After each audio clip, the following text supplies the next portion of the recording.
অতিরিক্ত গরমের মধ্যে আপনারা চীনা হাঁসকে কীভাবে সুস্থ রাখবেন এবং চীনা হাঁসগুলি আরামে থাকবে, ভালো থাকবে, আজকের এই ভিডিওতে আপনাদেরকে বিস্তারিতভাবে আলোচনা করব।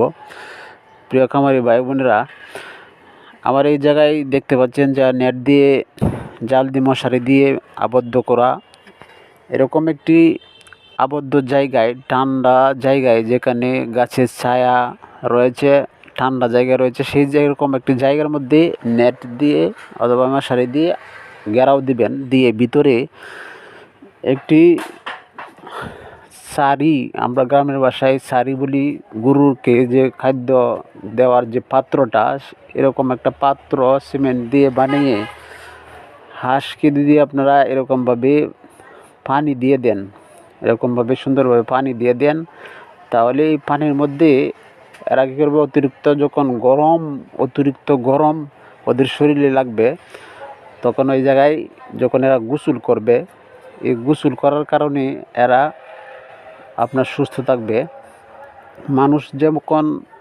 মানুষ যেমন অতিরিক্ত গরমের কারণে 2 থেকে 3 বার গোসল করে, গোসল করার পরে তারা একটু আরাম বোধ করে, স্বস্তি বোধ করে, এই হাঁসগুলা যখন গোসল করে, এরাও অতিরিক্ত গরম থেকে রক্ষা পাওয়ার জন্য এরাও গোসল করে। পানি পাইলে এরা গোসল করে, আর পানি যদি না পায় তাহলে এরা গোসল কীভাবে করবে? এই জন্য এরকম একটি যে পাত্রর মধ্যে আপনারা পানি দিয়ে দিবেন, অথবা এরকম যদি পাত্র না থাকে তাহলে এক কোণা দিয়ে একটু গর্ত করে চীনা হাঁসের মধ্যে এভাবে পানি দিয়ে দিবেন।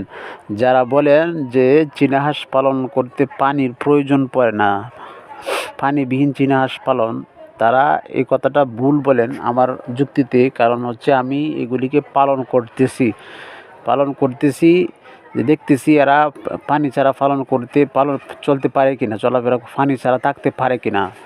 আমি দেখেছি এরা অতিরিক্ত যখন গরম পড়ে, প্রচুর মাত্রায় গরম পড়ে, হাঁসগুলি বাইরে যখন ছাড়া থাকে, তখন যে জায়গায় একটু পানি পায় এই জায়গায় এরা ছুটে যায়।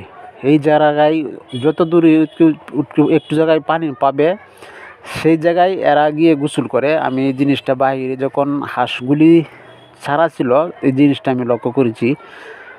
তারপর এই হাঁসগুলিকে যায় একটা আবদ্ধ করে, হাঁসগুলিকে আমি এরকমভাবে পানি দিয়ে দিয়েছি। এখন এরা ঠান্ডা পানি, কলের থেকে ঠান্ডা পানি, আপনারা একদম ঠান্ডা পানি দিয়ে দিবেন, তাহলে এরকমভাবে গোসল করলে হাঁসগুলি আপনার সুস্থ থাকবে।